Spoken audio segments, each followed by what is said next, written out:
This is the OTB Television Network, a service of Capital District Off-Track Betting.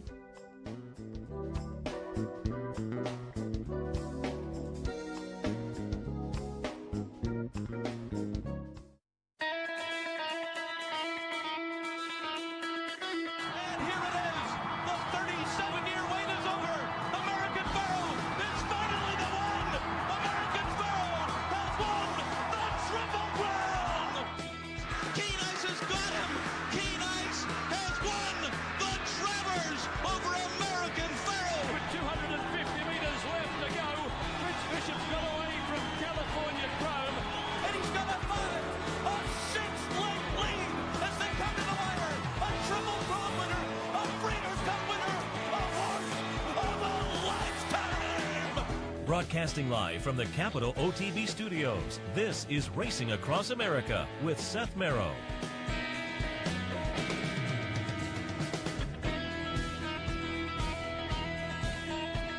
Good morning and welcome to Racing Across America. I'm Seth Merrow. Thanks for joining us. Looking forward to talking some Breeders' Cup Saturday after an exciting Breeders' Cup Friday. I said it on the Handicappers Report earlier. It's the Breeders' Cup. You had some logicals and you had some crazy results, and hopefully you cashed some tickets. I had a couple of things early that were okay, and then late things kind of fell apart, although I took a little shot with some crazy tries in that juvenile and ran first, third, and fourth in there. But again, hopefully you cashed some tickets, and the game plan is to keep it all rolling today. And as I say, we'll have some Breeders' Cup conversation. We'll continue our conversation with Nick Luck from NBC Sports. He's the European analyst. He'll give us some thoughts a little bit later on some of the Euros on Saturday's card.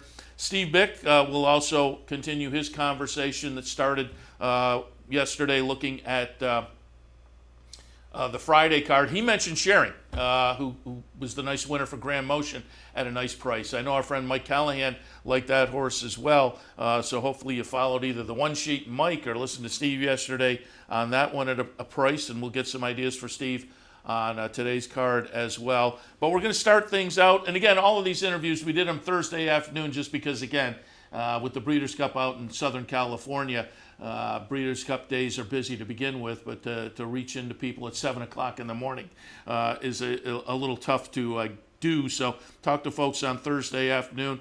Randy Moss was cordial enough to join us as well. Of course, the commentator for NBC. You'll see him on the broadcast this afternoon. So we talked with Randy about some of the action on the Saturday card and more. Up next, Randy Moss, NBC Sports. Andy, good morning. Seth, how are you, my man? Very good. Happy to talk to you and get some of your thoughts on the Breeders' Cup. You've been on the ground now for a few days, but before we do that, I was doing a little research last night. I was reading the transcript of the NBC Breeders' Cup conference call, and Jerry Bailey was bemoaning his travel from Florida, which he said was longer than everybody else. And you said, wait a minute, I'm coming in from Saratoga. You had an off-season visit to our neighborhood?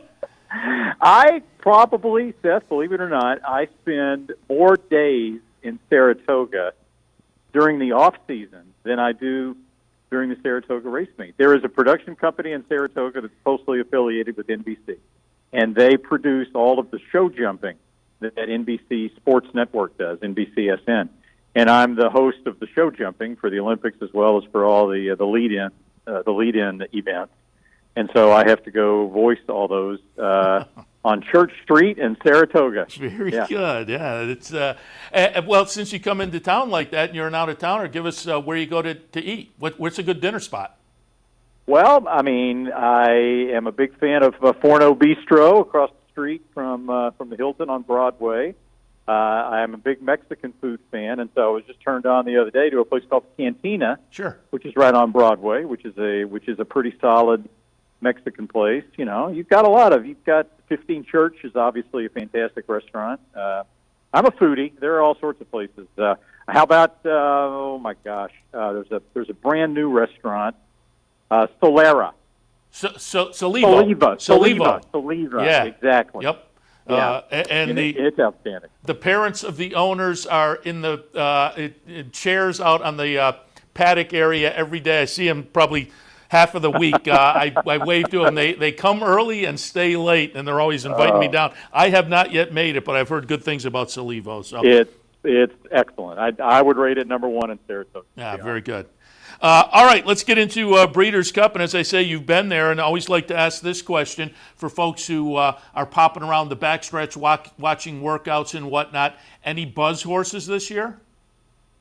You know, you don't get as many buzz horses for the Breeders' Cup as you do the Kentucky Derby, just because of sheer volume.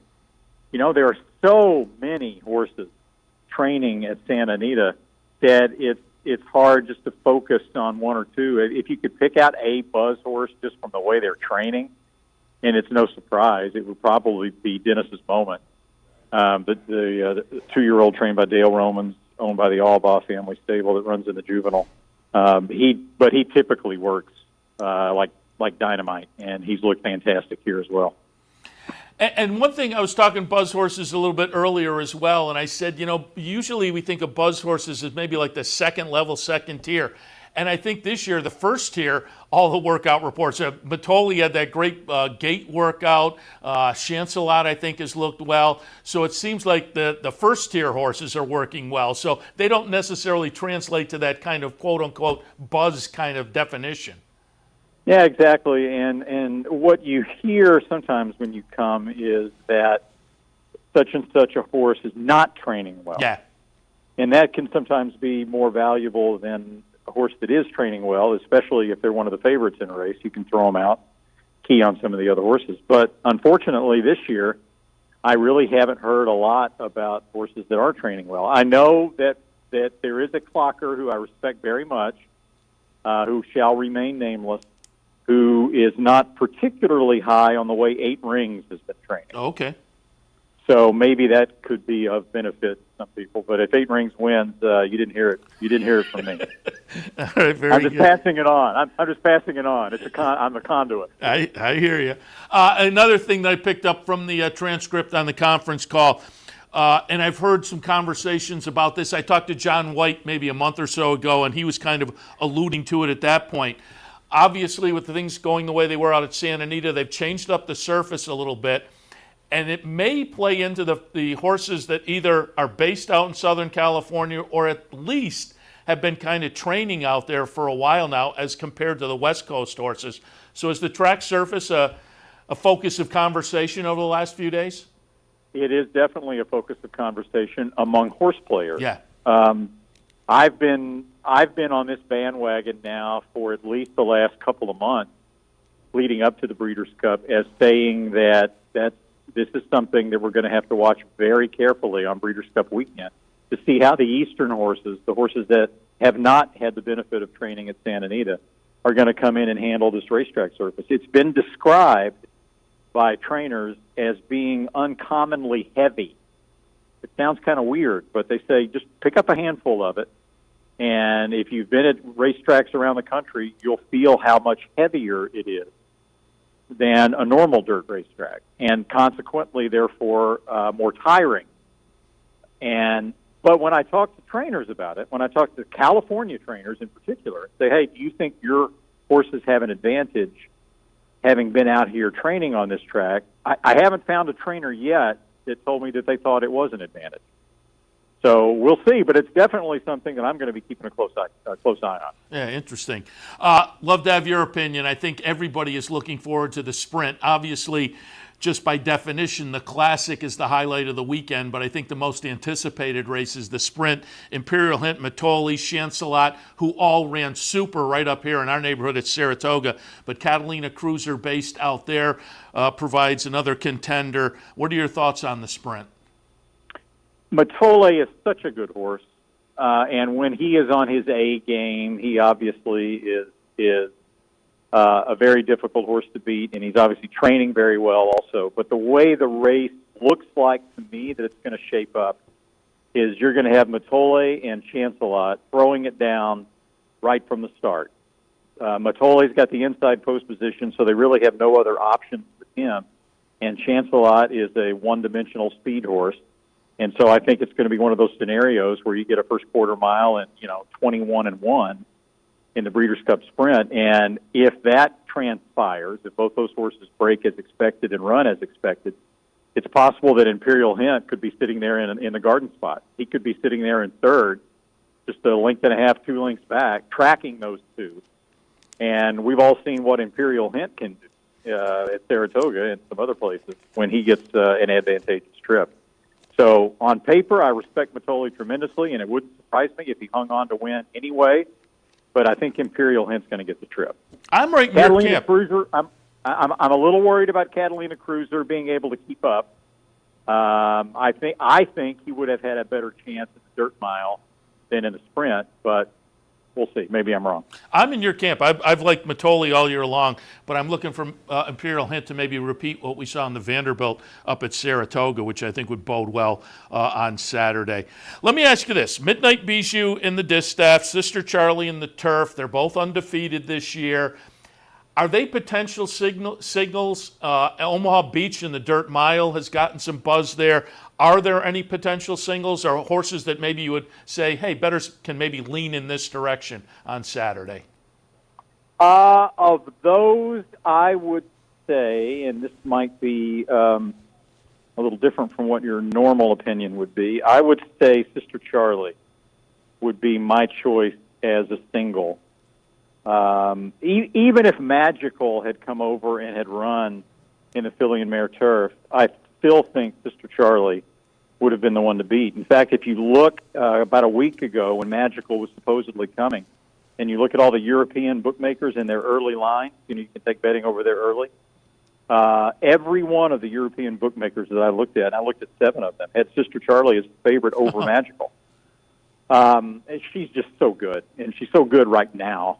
And, she's going for a second win in a row. She has lost her pacemaker. Thais has been scratched by order of the veterinarian, so she won't have her rabbit, so to speak, and the pace, therefore, won't be quite as advantageous for Sister Charlie. But she was able to win last year anyway on giving ground despite a slow pace, and she's just so good. I don't think it's going to really matter all that much. Fleeting, the filly owned by Coolmore, trained by Aidan O'Brien, has had a couple of troubled trips in her last 2. They're going to ride her forwardly away from there and try to get a good position and try to get the jump on Sister Charlie. But I just think Sister Charlie is too good. You mentioned Midnight Bijou. Obviously, I have a tremendous amount of respect for her, and she is going to be a short price favorite, probably the shortest price favorite in the Breeders' Cup. But there's one thing I'm concerned about Midnight Bijou, and it's not so much about her, but it's about the way the race is likely to be run. If you look at the horse, if you look at that race from a pace perspective, the other trainers in the race seem to be conceding the early lead to Serengeti Empress. And when Serengeti Empress is allowed an uncontested early lead, she becomes a complete bear on the front end. She's been that way her entire career. And in all of her most recent races, she has been disadvantaged by very contentious pace battles. At a mile, at 7 furlongs, in the cotillion last time, they absolutely sent Jaywalk from the gate to try to get the early lead, which they did. In this particular case, if Serengeti Empress is cruising along on a length and a half or 2-length lead, and they're going in reasonable fractions, she could be troublesome for Midnight Bijou in the stretch, in my opinion.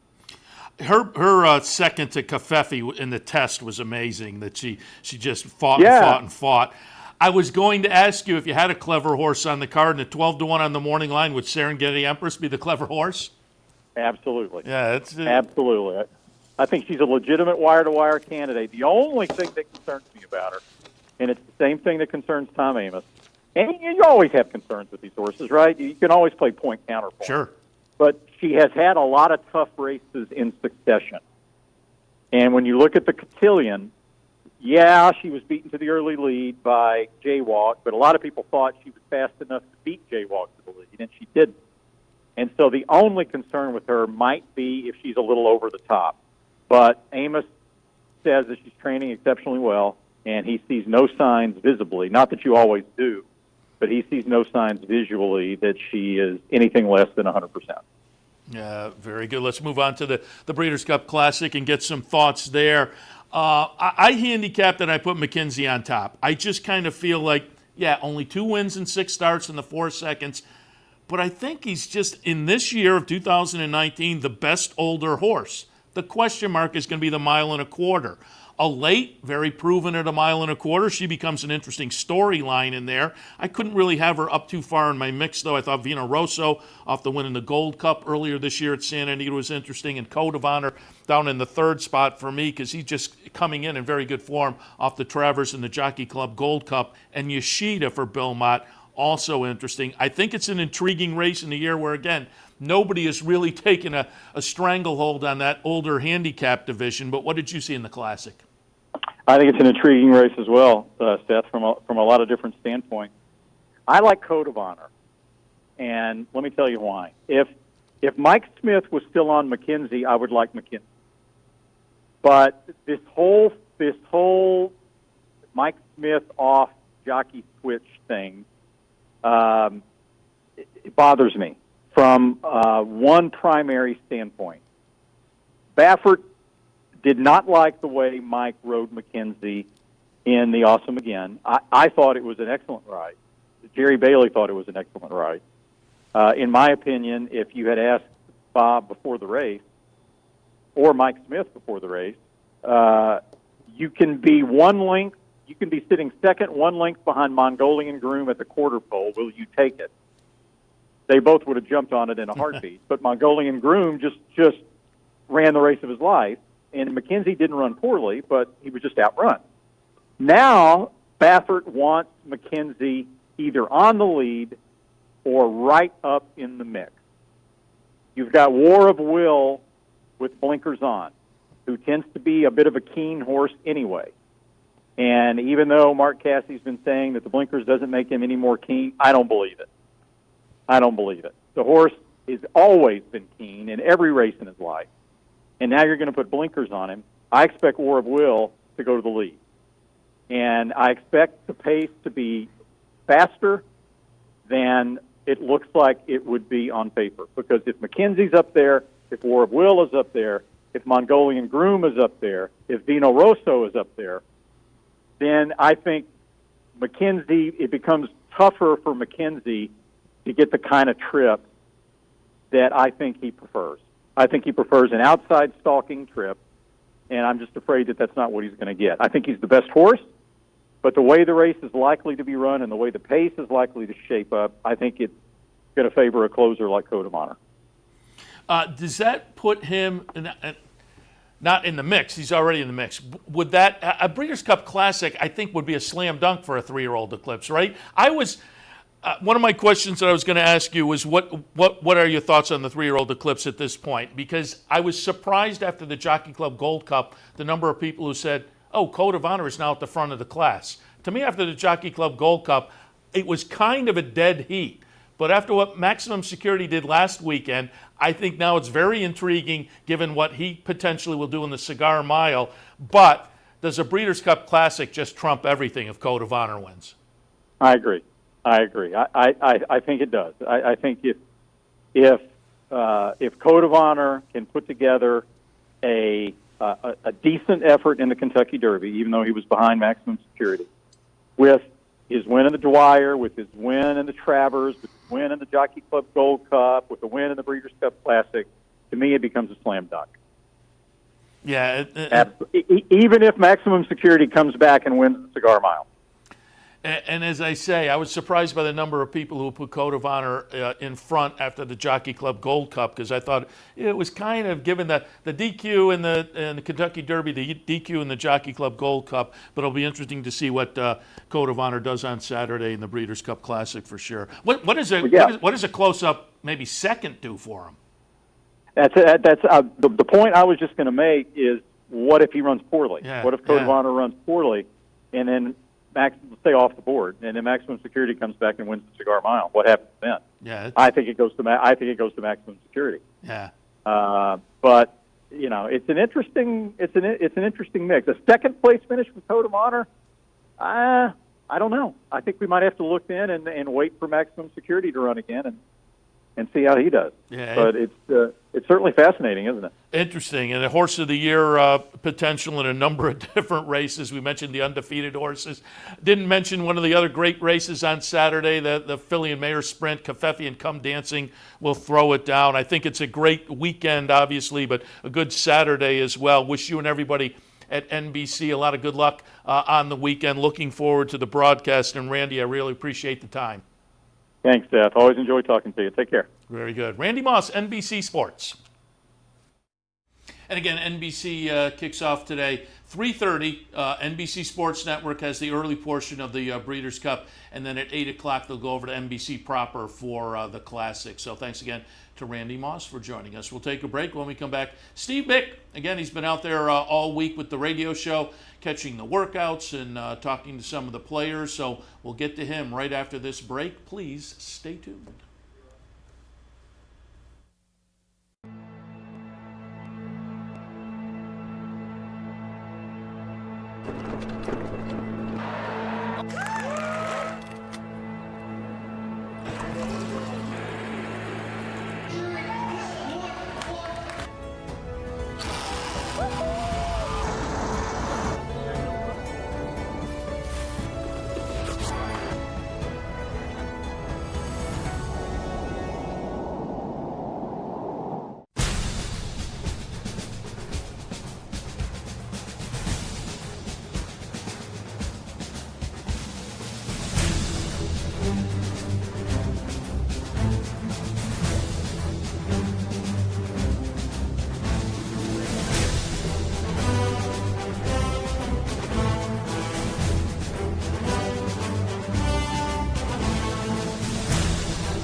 Where's the best place to find your favorite teams, your favorite food, daily drink specials, and wagering on live horse racing? Legends Field Sports Bar, 711 Central Avenue, Albany. Get your game on day or night with 75 flat-screen TVs, tournament-style pool tables, a private banquet room, and live horse racing. So if someone asks you, where's the best sports bar in the Capital Region? Tell them Legends Field Sports Bar, inside the Clubhouse Racebook, 711 Central Avenue, Albany. As an owner, I love the Breeders' Cup Win in Your In series. To win one of these challenge series is a way that we kind of map out our schedule throughout the year with our horses. If you win one of the challenge races, you have a very good horse. The King George, which is our Win in Your In race, provides the top middle distance horsing in Europe. We saw Highland Reel run in both races. We know when we show up at the Breeders' Cup, we've got the world to beat, not just everybody in the United States. Breeders' Cup Challenge, win, and you're in. Welcome back to Racing Across America. Didn't mention either on the Handicappers Report earlier, the mandatory pay was yesterday at Aqueduct, $130,000 on a 20-cent ticket, 20-cent increment ticket. I'm guessing with the pool, 17 or 18 tickets perhaps? You would have to think the way the sequence played out, it kind of fell apart early. The wound up with a $65 winner. You'd have to think if this was a regular Thursday, somebody might have either would have carried over the entire pool and paid to $5, or somebody might have had the shot of walking away with the entire pool because it really kind of fell apart yesterday at Aqueduct. Again, $130,000 was the payout in the Empire 6 yesterday at Aqueduct. All right. Let's jump back into our Breeders' Cup conversation. Again, we take these Thursday afternoon. We played the first portion of Steve Bick yesterday and talked a little bit about the Friday action. And again, he liked sharing. He touted that nice Grand Motion horse that paid a very good price on yesterday's card. We talked some ideas for the Saturday card as well. And Steve also gives kind of how he approaches the card. It's always good to maybe think on a big day like this where you have a budget and you've set things aside, how you do approach and kind of parse out where you're going to play and where you may be a little thinner with some of your plays. So he talks a little bit about that kind of strategy as well. So up next, Sirius and XM radio host, also my co-host during the summer on Sunday mornings on Loose on the Lead, Steve Bick.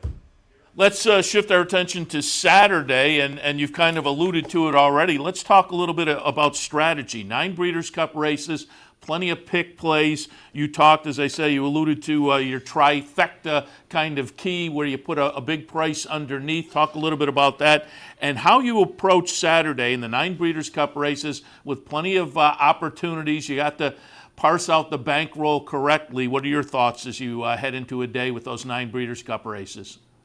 Well, for starters, if you're a multi-race player, and I on my plays, I've already written up Friday. I gotta fill in some blanks, and I'll flesh it out a little bit more this afternoon, and I'll also put the foundation of Saturday's selection together this afternoon. The exercise I went through was creating kind of a demarcation of what the race represents. Each race represents for multi-race play, and I designated some as spread races, others as narrow places where you could tiptoe, potentially even single, depending on your budget. If you've got a limited budget, you're obviously looking for singles, Sister Charlie, bricks and mortar. Some people will probably feel confident in singling Midnight Bisou. So you identify the races and what they represent in terms of approach as you go through. And with 9 races, obviously you got 7 chances for pick 3s, for instance. 50 cents pick 3. I mean, you can go 5 by 2 by 2, and it's a $10 bet. I mean, you could go in with $100 this weekend, and trying to get a score. And you could play rolling doubles. You could play rolling pick 3, and you don't. The people who are saying, "Well, I really don't have bankroll to enjoy this." Yes, you do. Yes, you do. Even if you're limited to $50 for the whole weekend, you could pick some spots and roll some pick 3s, play some doubles, and go 3 by 2 in doubles, and it's only a $3 play. I mean, if you find yourself one price shot mixed in somewhere, you're going to have a profitable day or a profitable weekend. So, for instance, it starts with the filly and mare sprint, and filly and mare sprint's not a big field, and there's going to be people that are going to gravitate to Covfefe even as a single. I think it's a little bit more complicated than that. So I didn't have a designation as either a narrow or a spread race. It's sort of in between. You might approach it and think, okay, I can get away with Covfefe and with Come Dancing. If you don't believe that one of the 2 obvious players, if you think that there's a potential for this to overheat, well, then you're going to look for either a stalker or even a closer. I mean, Dawn the Destroyer became a horse that some people got interested in, with the potential for this race to boil over into a collapse. Bellafina on a turnback. So, I didn't designate this race in one direction or the other because it's an individual preference or determination based on how you handicap it. You look at the turf sprint. The turf sprint to me is a spread race. I very frequently in turf sprints like to make a stand. And I've had some success doing that, and other times have been frustrated. But turf sprints now here at 5 furlongs on the grass, they're not as much fun as the downhill course, where I think you could make more determination as to a horse to make a stand with. So in this particular edition, I think you do have to look around. Pure Sensation and the 2 horses of Rusty Arnold, Eddie Haskell from Mark Glatt, Peter Miller has got both Ohm and the 2-time defending winner, Stormy Liberal, and Belvoir Bay. Peter Miller with 3 in here. So this is a difficult spot. Imprimis for Joe Orsino, who hasn't really been the same horse since the Dubai Tri. You poke around here. You could think about the 2 horses coming in from New York, Shecky Shabazz and Final Frontier. I mean, to me, this is a spread race. Then you go. That's the toughest race, and you named about 10 horses. You didn't name mine. I'm going to go for Leinster to get back to that Troy performance. Well, and it was funny. We were talking earlier. Mark Mustafa, who's a big contest player, the BCBC, and Rick Hammerly after we got off the air. And Hammer's a proponent for years of hitting the all button in certain spots. And this is the exercise about spread and the problem, of course, with the all button is if you hit it and you end up with the 4-1 favorite, you feel stupid. But all you have to do is look at a race like Bar of Gold winning at Del Mar at what 70-1 or whatever price she was. So when you get the spread races, the other spread races, the mile. I know some people. Brad Free was on this morning with me, and Brad is making Circus Maximus his best bet. I think the mile is much more complicated. The Classic is obviously a spread race to a certain degree.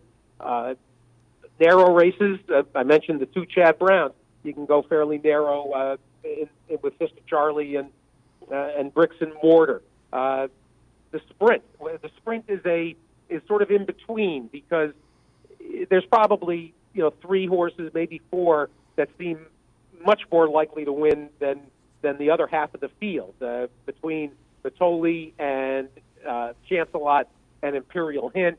It feels like people are kind of coming down on one side or the other with Matoli and Chancelot. I think Catalina Cruiser gets a beautiful trip behind the speed. So this is a race that, again, depending on your view, there are people who are going to be married to Matoli, and you're going to hear people handicap and say, if Matoli wins, I'm going to have a good day. So to me, it's an in-between race. So this is the exercise. I mean, I would go through and, as you just said, Seth, about the first sprint, look at races and count up how many horses you think can win, and those are, if it's a number above 3.5, it's a race you need to spread. If it's under, if you think that Sister Charlie and maybe Fleeting, or Sister Charlie and Iridessa, Sister Charlie and Basilica, that's obviously a place you can go Darrow. So get a template and a foundation for the way that you think the day is going to unfold, and it'll make it so much easier for you to build your ticket. And chances are most of you that are watching, you've done your handicapping. Spend the rest of the time now building your plays and figuring out whether it's making a line and what prices you think horses are going to be, and at what price you think a horse might be a prime play. Because one of the things about this 2 days that always amazes me when Paul Matisse and I recap next week, you're going to look at charts and you're going to see horses that you missed during the course of the action, and you're going to say, "Oh my God, how did Firenze Fire go off at 19-1?" And Firenze Fire was the horse that when you were handicapping, you may have thought, he could put a good trip in here and then finish. I don't necessarily love him, but think about that, and think about horses that you would bet at nice numbers, and be really cognizant of the board. And even if it's just a $5 win punch, be very cognizant of that. I hit Bar of Gold. Gabby Cadet and I were standing track aside. I didn't have her on any multi-race tickets, and she went by us, and I turned to Gabby. I said, "Look at, oh my God!" And she says, "I just talked about Bar of Gold and how good she looked." I grabbed my phone. I put $5 across. And it ended up being a huge difference in the weekend. So have an idea of what prices you would play horses, and try to be aware. If you've done this kind of pre-work and you've built a template and the blueprint for your day, it'll make it that much easier for you to notice when a horse that you like is going off at a price you can't believe. And speaking of that, you talked about the Breeders' Cup Mile earlier. I'm going to go with the two ladies, Got Stormy and Uni. Circus Maximus is in my mix as well. But we did a seminar here on Wednesday night, and I said, and you and I were talking before we went on the air, Luke Cullen is interesting to me. I didn't put that one in the mix. That may be one that I'll look up and put that $10 to win on, because the 12-1 morning line, if that holds up or it goes up higher, Luke Cullen looks just like a horse that really is getting good right now. And if the price holds up, I will play Luke Cullen in some fashion. But as I say, we were talking before we went on the air, and you like Luke Cullen a little bit too. Well, Got Stormy will be my top selection because I've latched onto her early in the year and think the world of her. And be cognizant that this race, surprisingly, does not have a ton of pace. And so she will be able to set up shop, certainly drew perfectly in the 6th hole, and, she can set up behind whoever wants to lead and then, apply pressure whenever it's appropriate. But Uni, coming from a little bit further back, I think the filly and the mare absolutely are central to this. I respect Circus Maximus, but I'm not bending over backwards to use him. LeCoulin is a horse that's bubbled up on the radar for me, and then the draw. What I reminded people of today on the radio, when you look at the pre-entry and you look at the horses that you expect to get pre-entered, then they give you the body of the field and the horses that are not selected in. When Luke Cullen was as far down the list as he was, you mentally start to think, oh, okay, well, I don't have to worry about LeCoulin. Then he gets in the race, and you haven't really applied his potential to the entire outlook. So, kind of reorient yourself to the horses that ended up getting into field that at first it didn't look like they were going to be involved in. And that also includes horses that made decisions that were kind of counter to what you expected. For instance, Catalina Cruiser going for the sprint instead of the dirt mile. And, he ends up getting, I think, a better situation than he would have gotten in the dirt mile, even though the sprint on paper is the tougher race. So, each individual horse and the individual circumstance will determine, what you do next and how you bet the race. But LeCoulin's a horse that you realize when you kind of fine-tooth it, that race, the last couple of races he's run, he's at the same level as the best of these in the world right now. So yeah, absolutely. You get Luis Saez, you get kind of a behind the vanguard pace pressing trip, and why not? And he's going to be that 12-1 should hold. There's a horse on the outside that is also kind of bubbled up on radar screen, Tate Gammon, for James Tate. And I asked yesterday, Dick Luck and Gina Bryce about James Tate, and they said that very serious guy that isn't just coming here, for the experience. As it happens, Tate Gammon ends up with Frankie Dettori. So even though he's marooned out there in the 13 hole, Dettori has a tendency to be able to overcome that kind of problem, and Tate Gammon's going to be a very big price. So I'm going to key off at Got Stormy. Going to probably go 6, 2, 11, 13, and I'll protect Circus Maximus certainly in multis and so forth. But there's at least no matter how you look at this, there's at least one price people should latch on to and include. Yesterday, both Nick Luck and Gina Bryce made a case for Suédois. That Suédois is well positioned from the 1 hole with Castellano for a ground-saving run to come running late. Again, the horses that want to close into a pace, I don't know if they're going to get much of a setup. That's the one rub. But don't be afraid to include prices in your mile plays. Steve, as always, appreciate the conversation. Got to wrap it up, but looks like a great weekend with a lot of great storylines. One that fell apart, I was really looking forward to Magical versus Sister Charlie. We won't get that, but Covfefe versus Come Dancing. The sprint is clearly winding up to be the highlight of the weekend as far as anticipation. Chancelot, Imperial Hint, Matoli, Catalina Cruiser. A late will be an interesting story in the Classic. Just before we let you go, any other buzz as far as stories we should be paying attention to this week? You got a lot of horses that are running their last races.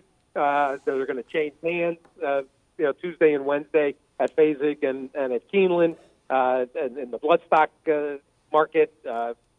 You've got some individual stories, certain horsemen. Ron Moquette with Whitmore, on the fence for quite a while, and then made the decision to come. Certainly Whitmore's going to get a chance to close into a pace. Mark Glatt, who's a personal favorite of mine, who's from a long-standing family from the Pacific Northwest of horsemen.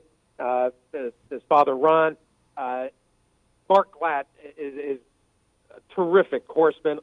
If Eddie Haskell wins the turf sprint, that'll be a wonderful story. One horse I haven't mentioned, you discussed, what was a potential for Magical versus Sister Charlie, a horse that I cannot get away from, that I latched on to, well in advance of coming here, was Fanny Logan.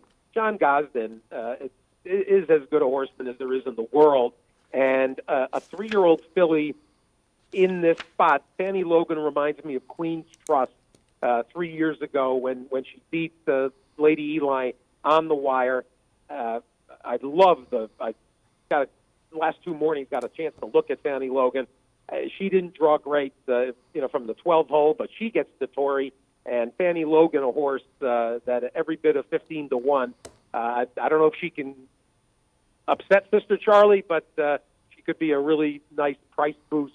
I'm going to key her around second and third with Sister Charlie and the other obvious players, and probably have a saber win bet. But Fanny Logan's a horse, maybe my favorite horse on Saturday to play around with. Very good. As I say, we got to wrap it up, Steve, but before we go, just a tip of the cap again. Great job out there this week in the lead-up. Lots of great information from the folks live from Santa Anita, Sirius and XM, and we'll catch up with you for some recap on Sunday morning. Sounds great. Good luck, everybody, and make sure your account is funded. Don't wait. Make sure well in advance, and don't get frustrated. You can pull the fat out of the fire in the Classic. Several years ago, I had a rough 2 days, and literally walking to the track apron. I loved the way Fort Larned looked heading to the track. I was with Dina. I said, let's go here. I want to make a bet. And I beat Fort Larned, hit the try, and ended up having a great Breeders' Cup, even though I must have been 0 for 13 going in. And literally, it was just a frustrating. Don't get frustrated, and even if you don't hit anything, these are just 2 days. On Sunday, the money that you make at Aqueduct, it'll be the same value that the money could have been that you made Friday and Saturday. Yeah, that's a great point. All you need is one if it's the right one. Steve, appreciate it. We'll talk again. Thanks, Seth. Steve Bick, Sirius and XM's At the Races. Let's shift. All right, thanks to Steve for taking the time. Again, Fanny Logan, an interesting long shot he tossed out there. Keep that one in mind. Breaking news within the last 20 minutes or so. It's hit Twitter. Imperial Hint out of the Breeders' Cup Sprint, a vet scratch. Trainer quoted. Mike Welch has a tweet quoting trainer Louis Carvajal. He's trained perfectly sound, but he is tender to the touch around the coronet band, and the state vets made the decisions to take him out. So if you had Imperial Hint in your mix, as I did, I had him on top in the sprint, you're going to have to adjust your plays. Imperial Hint scratched from the sprint. All right, we'll jump in now. Again, continue our conversation with Nick Luck. Nick, of course, based in Europe. He's the European analyst, essentially, for NBC Sports on these big days. So we talked with him a little bit yesterday about Friday's Euros. We continued the conversation this morning about the Europeans, or some of the intriguing Europeans, on the Saturday Breeders' Cup card. So up next, Nick Luck from NBC Sports. Let's shift our attention now to Saturday. Let's go right backwards from the Breeders' Cup turf. And the Breeders' Cup turf I played around and I threw Anthony Van Dyke in my mix, but again, it's another race that has a group of Europeans. Mount Everest is interesting. Old Persian folks have talked about that I've been talking to this week. As I say, Anthony Van Dyke, to me, coming out of the third, most recently behind Magical, was the one I tilted towards. But what are your thoughts on some of the Euros in the Breeders' Cup turf? Yeah, I narrowly favour Old Persian over Anthony Van Dyke. I think they could run 1-2, notwithstanding the presence of bricks and mortar in here. Anthony Van Dyke, I can't see him being out of the board. I think there's enough pace in the race that he should get a sit-in third, fourth, something like that, and then try and run the sting out of his rivals. He's reportedly had the perfect preparation for this race, which I think is important when it comes to looking at Balliol horses. And Aidan O'Brien has won this race a bunch of times before, so I can't see him being out of the frame. Do I think he's a brilliant horse? No, I don't think he is. I think he's a very good horse. I think he can win, but I don't think he's a brilliant horse. In Old Persian, I think we've got a horse with at least his ability if he has a going day. I mean, his best going days so far have been York last year, Meydan in spring, and it wasn't a bad time in Canada last time, even though he didn't beat much. And I think the common denominator for those performances is fast ground at 1.5 miles. And I think he is a horse who can run fast over 1.5 miles. And therefore, I would just give him the edge at the likely odds. Curious what your thoughts are on Mount Everest, another 3-year-old from Aidan O'Brien. Well, the most compelling evidence in Mount Everest's favour are his pedigree and his being relatively unexposed. He's by game they are out of 6 perfections, 2003 Breeders' Cup Mile winner, so he's perfectly bred for the job. And there's every chance he can improve on what he's shown in a truncated 3-year-old season. But whether he can improve this much, I don't know. I've tried to fashion a case for him because of how he's bred, but it's very difficult to think that he can pose significant threat to either his stable companion or Brits and Mortar or Old Persian. Let's move on to the Breeders' Cup Mile. Again, a good contingent of Euros in here. The two that I found interesting were Soudois and Circus Maximus, but as I say, there are some others in here that maybe attract some attention as well. What are your thoughts on the Europeans in the Breeders' Cup Mile? Deep contingent, but not an easy one to pick your way through. It's a very trappy race and not one you could have maximum confidence in. Circus Maximus will be the shortest price of the European horses, seeking to give the Niarchos family a 7th success in the Breeders' Cup Mile, which is pretty extraordinary in itself. He's a horse who's more of a winding, grinding miler than a horse with a sparkling turn of foot. And I just wonder whether this is going to be up his street, with the dimensions of the track and the way the races play out. I'm just wondering whether that will quite suit him. I think he'll have to be ridden handily, but they put blinkers back on him, which suggests that's the way they're going to play it. Yeah, he's a talented horse. He's got the form figure in what looks an open race. But just this question of whether he's ideally suited to the demands of an American 2-turn grass mile race, and I'm not quite sure that he is. But you mentioned Soudois, who's in the 1 hole. Johnny Velasquez takes the ride. He's a smashing old horse. It's hard to believe he's going to get any better at the age of 8, but he looks in great condition, and I can certainly see him hitting the board at a decent price. Of the slightly less heralded Europeans, horses like Space Traveller, who Danny Tuthope has chosen to ride over Sweat to Kibru. Horses like Space Traveller and Hey Gamma, they've got form over 7 furlongs, which makes me think that they might have the tactical speed to take a hand here if they adapt to it. And Hey Gamma, of course, for all he's in Fox 13, has the assistance of Frankie Dettori, so that's clearly a big plus. Nothing would surprise me in this race, nothing at all. Yeah, it again is a nice competitive event. Breeders' Cup Filly and Mare Turf, maybe less competitive. I think everybody will tilt towards Sister Charlie. I was really disappointed because this was going to be one of the big stories and big races for me if Magical came over. If I had Magical versus Sister Charlie, we would have that European, the Ryder Cup kind of a thing in play here. But Magical winds up with a little fever and is retired. So Sister Charlie, as I say, will take a lot of action. But of the Euros, Villa Marina attracts me. The win on Arc Day over at Longchamp, nice gutsy win there. So I'm tilting towards putting her in the mix. But I think, again, there's a number of competitive Euros. Your thoughts on the Filly and Mare Turf?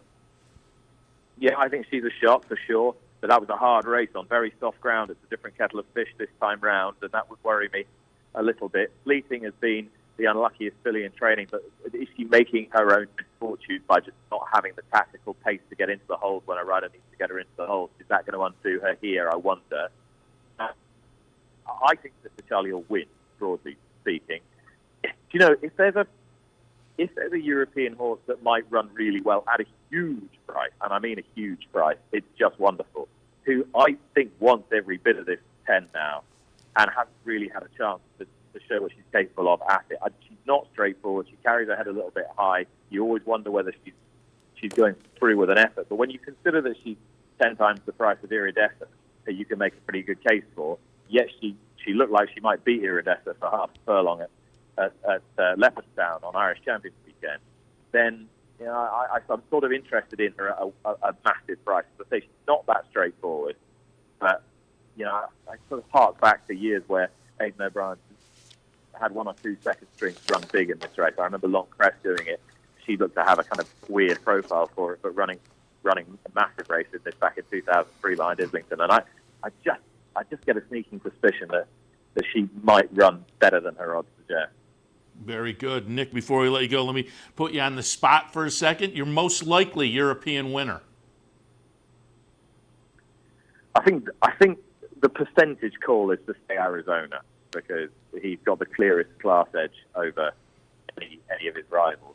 The horse I sort of have the sweetest spot for, I suppose, is Old Persian in the turf. And as I say, I've hopefully given a few positive thoughts on one or two horses at much, much bigger prices, you know, the Sweatwires and the Just Wonderful and so forth. Nick, as always, appreciate the visit. And as I say, helping folks out with the Europeans, which are always a little bit of a puzzle around Breeders' Cup time. But wish you a lot of good luck, you and the NBC team. You got a couple of nice days of coverage. And as I say, appreciate the visit. And we'll talk again. Great to chat, Seth. Cheers.